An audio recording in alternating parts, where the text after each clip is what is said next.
Olha deles. Então, gente, essa aí é a pesquisa do CAPS infantil, onde circulam diariamente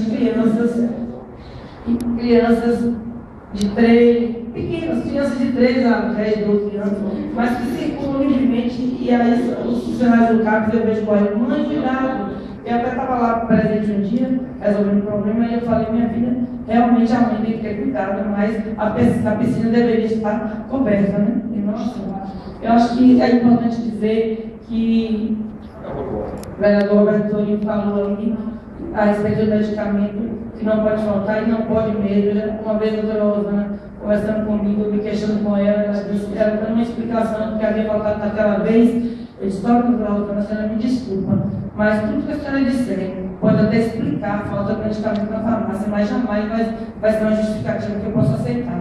Porque eu graças a Deus me deu condição de eu poder comprar o medicamento quando eu não tenho lá. Mas chega uma pessoa no CAP, a gente não tem nem o que comer. Algumas vezes eu tive que sair para comprar um biscoito para dar para pessoas que estavam sem nenhuma alimentação durante aquele dia todo. Eu presenciei um dia o porteiro pressionado pelos usuários, com sede, naquele calor escaldante, né, que vocês não conhecem a pessoa no Nordeste. Ele pegou o vaso de água mineral, foi na torneira da água e encheu e colocou no local. Felizmente, havia de plantão um enfermeiro chamado Clóvis, muito competente. Eu chamei ele, contei o que aconteceu, ele foi e mandou retirar a água mineral, o vaso de água mineral com a água da embasa de lá. Então, medicamento é uma coisa que o vereador João Almeida também se referiu. O remédio contínuo na área de saúde mental é muito mais grave do que em outras áreas, apesar de ser ele no assunto, né? É porque 2, 3 dias sem medicamento, o paciente pode surtar completamente, precisar de internação, que vai custar muito mais caro para o governo. Então, o doutor Juraci Leite, uma vez passou um e-mail para mim, me telefonou explicando que não estava havendo desabastecimento da farmácia. Eu respondi para ele, doutor Juraci, eu lhe digo que está, porque eu não consegui medicamento essa semana. Se não está havendo desabastecimento na secretaria, então está havendo uma falha administrativa. Mas o medicamento falta sim. E às vezes falta porque são 5 CAPs e só existe um carro para servir esses 5 CAPs. Será que a Feira de Santana não pode comprar um carro para cada CAPs? Eu cheguei para pegar o medicamento um dia, já está pronto na secretaria, mas só vai chegar quarta-feira. É uma segunda. Será que isso é normal? Então, o senhor Carlos Lacerda falou em criar leis. As leis existem, do senhor Carlos Lacerda.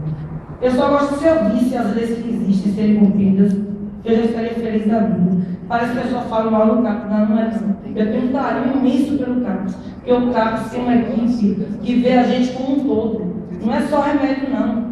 Remédio é bom, sim, ajuda. Mas a terapia que a gente faz lá, com psicólogo, com terapeuta ocupacional, as oficinas de pintura, no CAPS há muito tempo não tem oficina para as crianças. Falta material. Finalmente chegou essa semana um pouco de material.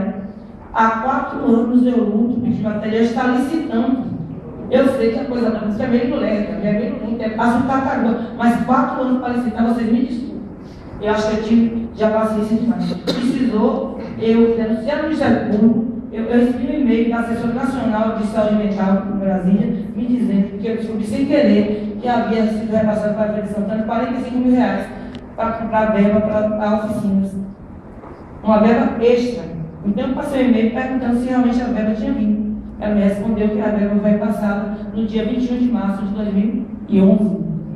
E essa semana chegou o material. Depois que eu dei a sorte de encontrar o doutor Tarcísio na minha porta, porque ia mandar soltar a minha água, infelizmente ele não mandou fazer o esgotamento da água pluvial, passou a sorte por cima.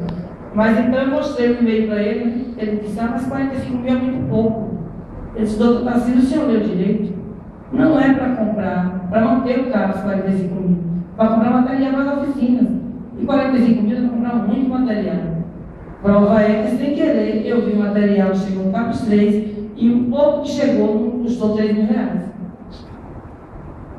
E muito urgente, eu acho, que se alguém puder tomar uma providência, é realmente que os CAPS precisam de sede própria, sim. A gente, às vezes, não pode fazer a oficina porque está ocupada pela psicóloga fazendo a terapia de grupo.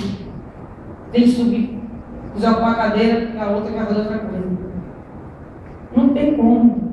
As pessoas que trabalham no CAPES, todas são muito competentes, todas nos tratam muito bem, mas são insuficientes. Se o CAPES, ele atende e ele recebe uma verba do Fundo a Fundo por paciente, e se o número de pacientes está extrapolando o que se deveria atender, então cadê o dinheiro que entra? Se atendeu 10 mil e era para atender 1.000, então recebeu por 10 mil. Ou eu estou errado? Aliás, no nosso eixo, nós conseguimos aprovar um ponto que era que a prestação de conta do CAPES fosse feita de uma forma separada, para que nós, usuários, pudéssemos ver onde estava sendo aplicada a verba do CAPES. Quanto tempo?